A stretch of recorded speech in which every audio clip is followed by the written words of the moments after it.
Okay, so here we are in the beginning of the third turn of King David, and we see, first of all, the initiative order, and that's a largely random selection in the sense that, you know, you have some choice based on your die roll, and Judah has a slight edge in this. They rolled fairly poorly, though. Actually, everybody did, and ended up having to go second. I don't think anybody chose to go earlier in the turn. Sometimes you might want to. Sometimes you might want to. For example, I don't know.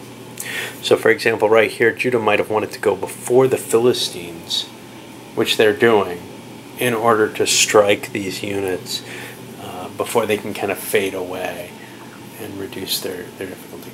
For the action track, we're seeing an action-packed action track. 5 out of the 6 are actions. One build event, which is going to be kind of painful for just about everyone except Aramea. I guess it's time to get it underway. Okay, for the first action phase, let's just whip down and see. Aramea finished up. Well, they stayed in place, positioned their army here, and pulled back a little bit. Judah, well, might as well hit what Tyre and the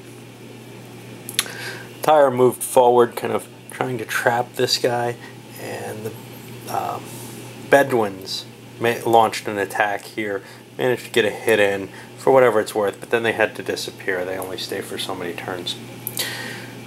Jumping down for Judah. Judah did a little swap. David's coming down with some of the force, where Joab's heading up to face the Philistines. It felt like David was more needed against the Moabs, but now when we look at what the Moabs have done, that's not too impressive. They kind of wiped themselves out against this city here, and they're a lot weaker than they were, and they also, well, engaged in a little bit of play where they knocked into some of the Edomites, and then Edom came back up and really kind of gave them a blast. So Moab's not looking in good shape here as a serious threat, but what is going to be recovering looks like the Philistines have moved back to take Jaffa.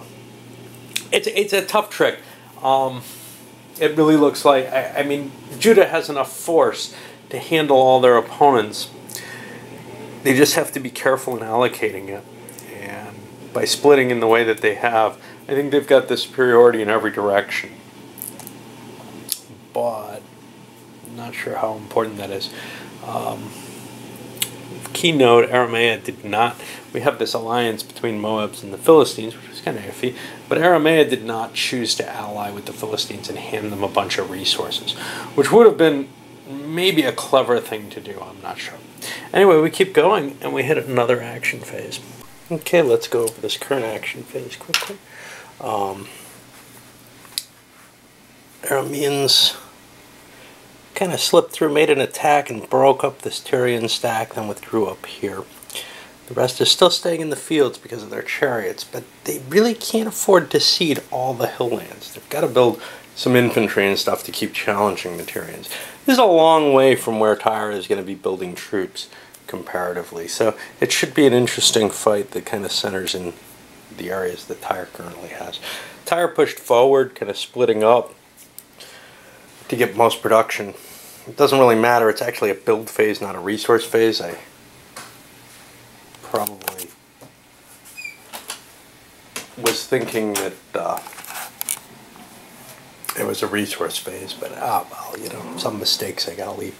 Edom didn't attack Moab. They're kind of allowing Moab the chance to cut through their northern territory and attack Judah. Speaking of Judah, they moved down with David and this big force, which is too much to face this way, and up across here, knocking the Philistines back. But then on the Moab turn, they kind of pulled back a little bit, but managed the crossing of the Jordan. So they've got multiple prongs. Now David has kind of an interior lines type situation. He's a little faster. He wants to defeat one force and then the other in detail. Maybe the build phase will help him here because, again, he's closer to his center of supply. I already kind of talked about Tyre. the Philistines really just sat back. They want to get their builds in before they engage Joab here. Alright, well, I guess that's it. Okay, finishing up this build phase. Among other things, those powers with the weaker economies are really showing the strain at this point. Things like Aramea, well, only Aramea is really wealthy. And they had enough stocked up that they built a whole new army. Granted, it's all just infantry, but that's what they best need for handling Tyre at this point. All their chariots that they have, they've been kind of reserving because they don't want to lose them. They're more expensive. And they serve as a good threat. They handled the Bedouins well. Tyre was able to recuperate the units they had at extreme cost. They're out of food and only have a few resources left. In fact, you can see everybody's pretty much drained at this point. Of course, there isn't another build phase before there are 2 more resource phases. So a lot of money's going to come into hands. Question is how much food is going to come. And for the people who have trading opportunities along the coast, that's not as big a deal as it is for the one person who doesn't, who's Moab, and they're really struggling. Moab wasn't even able to recover their entire army. In fact, they just got a few units upgraded. Judah was able to... Actually, they did not recover everyone. Silly them.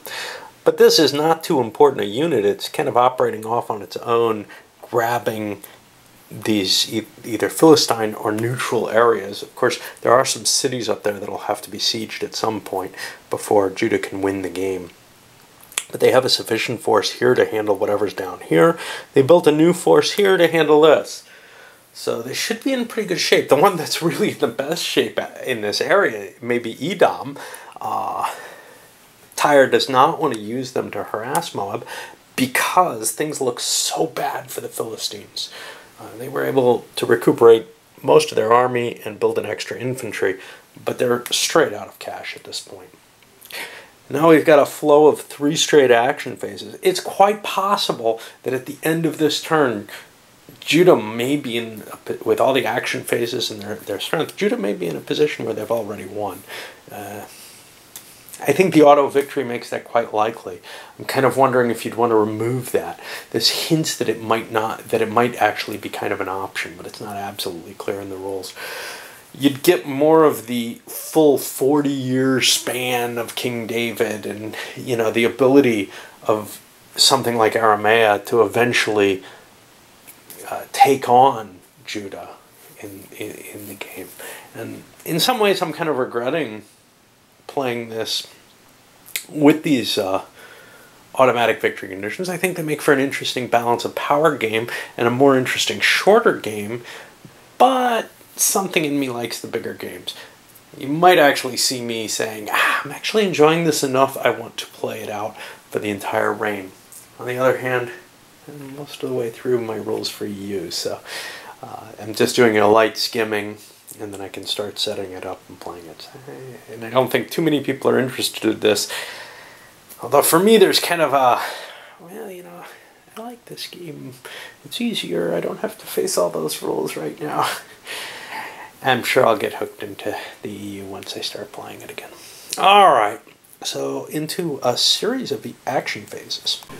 Okay, something of an interesting situation. First of all, Aramea moving forward into as safe a position as they can with this little guy in the back while still gaining stuff, but the other forces moving in to engage Tyre. Okay, nothing exciting there. Judah swings in, drives the Moabs back. The Moabs were kind of cursing because they had this royal death counter. They also made an attack against the Philistines, which was repulsed. That heavy, chariot-heavy army just drove them back. And then finally, down here, David ended up attacking and defeating a small stack of Moabs. They gathered and attacked and actually managed to defeat him. And more than that, kill him. The rest of the leaders are here, but now we're looking at the reign of Joab, as far as I'm concerned. And what better time for the Moabs to play their royal death counters than when it really happened. They probably will in the next action phases. But that's a serious blow to Judah because David allows them to have much, much larger stacks than anyone else. Of course, Joab's still a very good leader, so it's not that big an effect, actually. Okay, well, on to the rest of the action phase. Tyre consolidates their forces in a position where they can threaten that unit for whatever it's worth. Likewise, though, we see the Philistines attacked, and they did a pretty good job on Joab's units. However, they lost the last of their chariots, taking Jaffa, and they're kind of weaker on that front. But certainly, it doesn't look like Judah's in the commanding position we were afraid they were going to be in. Pretty much on every front, it feels close to equal. The Moabs have an extra unit able to run around in southern Judah. Not that that can do a whole lot. Over here, it's pretty evenly matched, and here, Judah has the slight advantage. Alright, well, let's get us to another action phase, and hey, I'll actually turn this up at the right time. We've got a build and an event coming at the tail end of those resources. And this next action phase is done. Pull another one of these. Hey, finally a harvest. What about that? Okay, so what we saw in this one is really just a repositioning of the Arameans. Tyre getting itself into better position, of course. Moab cutting through here, but defeated by Judah back here and pulling back. Edom kind of allowing Moab to keep its last couple of spaces there to help it get production, etc., because it's fighting Judah. Tyre doesn't want Moab getting too strong particularly, but you know, when it comes down to it, they're not really the biggest worry on the board for Tyre right now in a lot of ways, and they're sitting next to a couple of Tyre's enemies. Better to let them kind of survive. Giving them Edom would be a no-no. That's too close to victory. But giving them some of Edom is acceptable. The Philistines are out of troops.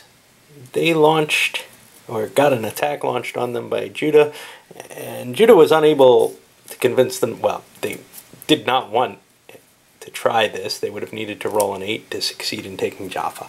So they're just holding off at this point. Given the low number of action phases in the upcoming half of the turn and where we are here, yes, I know we've only done 5 actions and there's 7 remaining or whatever, but I think they're going to go fairly quickly, so I'm going to load this one up at this point and finish up the turn on the next video.